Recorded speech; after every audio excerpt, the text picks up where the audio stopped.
Hey guys, welcome back to our YouTube channel WebToTech. Today in this video, I am going to show you how to log in TradingView account. To log in TradingView account, you need to first make sure that you have TradingView application on your mobile phone. Now, open your TradingView application. After this, you will be taken to watch list section. Now, tap on menu option present on the bottom right corner.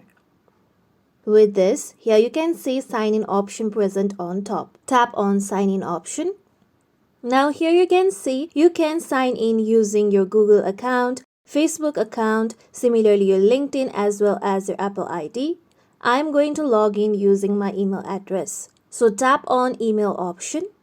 With this, you'll be taken to sign in page. Now tap on username or email. Now you can either put your username or your email address that you have used to create your TradingView account. With this, tap on password space and enter the password of your TradingView account.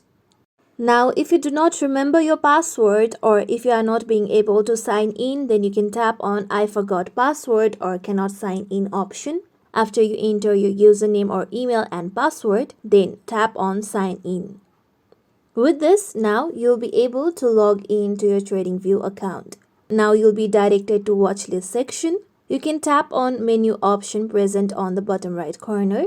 After this, on the top, you'll be able to see your profile, that is your TradingView account. Here you can see my TradingView account present on the top. This is how we can log in TradingView account. This is it for tutorial everyone. Hope this tutorial was helpful to you all. If you like today's tutorial, make sure you like, share, subscribe to our YouTube channel for more tutorials like this. Thank you for watching.